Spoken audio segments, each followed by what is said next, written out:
नमस्ते sir. Sir मेरा question थोड़ा सा इनसे अलग है। सर जैसे आपने कहा कि लेट गो करना चाहिए, क्या लेकिन करना सर चाहिए? लेट गो हाँ, करना let go। चाहिए। हमने भी ये चीज़ सुनी है कि जिसके नसीब में जो लिखा होता है एक दिन उसे वो मिलता ही है, तो उसके लिए हमें परिश्रम करना चाहिए। तो सर एक इनके बीच में क्या एक थिन लाइन नहीं है कि हमने सोचा जैसे 71st डे पर मुझे ऐसा लग रहा है कि अब मुझसे और नहीं होगा, अब मैं नहीं करूँगी, माना कि वो गिव अप भी कहा जाता है, लेकिन अगर मेरे नसीब में है कि नहीं यार कल ये तुझसे हो जाएगा, अगर मैं कोई भी टास्क कर रही हूँ कल ये कंप्लीट होगा, लेकिन मैं सोचूँ नहीं मेरे से ये प्रेशर नहीं हो रहा, I should let go this, I should start some other thing. तो क्या ये मुझे लेट गो करना कभी रिग्रेट नहीं कर सकते क्या लाइफ में, यार एक दिन और ट्राई कर लेते तो शायद मिल ही जाता।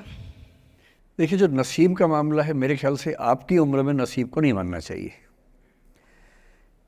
दुनिया में किसी को नहीं पता कि नसीब है या नहीं, और है तो कितना है। सब तुक्का लगा रहे हैं, मैं भी तुक्का लगा रहा हूँ। ठीक, जो हार जाता है ना, उसको तसल्ली देना बहुत ज़रूरी है, वरना वो जी नहीं पाएगा। और पराजित व्यक्ति को तसल्ली देने के लिए सबसे अच्छा शब्द है नसीब, भाग्य, नियति। बहुत ज़रूरी है। और इसलिए एक उम्र के बाद गीता का सार पढ़ना बहुत ज़रूरी है। समझना पड़ता है कि सब कुछ हमारे हाथ में नहीं होता है, सच में नहीं होता है। पर इसका मतलब ये भी नहीं है कि सब कुछ किसी और के हाथ में होता है। अगर ऐसा होता तो बिना मेहनत करने वाले आईएएस बन जाते या कुछ भी बन जाते। ये हो सकता है कि आईएएस बनने के एग्ज़ाम में 10 ने मेहनत की, उनमें से 8 का हुआ, 2 का नहीं हुआ। पर यह नहीं हो सकता कि एक आदमी ने मेहनत नहीं की तो उसका आईएएस हो गया।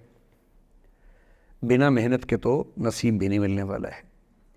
इसलिए ये मान लीजिए कि कुछ ना कुछ चीज़ें हमारे कंट्रोल में नहीं हैं, लेकिन जितना कंट्रोल में है उस पर पूरी ताकत लगाएंगे, पूरा डिसिप्लिन रखेंगे, तो हम अपनी किस्मत सबसे अच्छी लिख पाएंगे।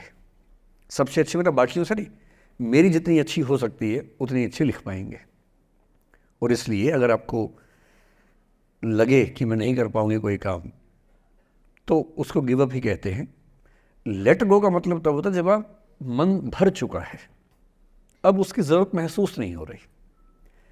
जैसे आईएएस बनने की कोशिश कर रहे हैं, नहीं बन पाए, तैयारी छोड़ दी, गिव अप है।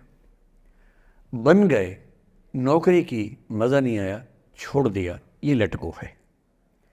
लेट गो करने के लिए पहले हासिल करना पड़ता है, या हासिल होने से पहले उस मनोभूमि पर पहुंचना पड़ता है जहां हासिल होने का सुख आपने महसूस कर लिया और उसमें मज़ा नहीं आया, ठीक ही है, औसत है, तब छोड़ दिया। इसलिए आपकी उम्र को शोभा नहीं देता कि हम नसीब की बात करें, ये शोभा देता है मेरी उम्र को। तो 30-40 के बाद नसीब, भाग्य, नियति चलेगा।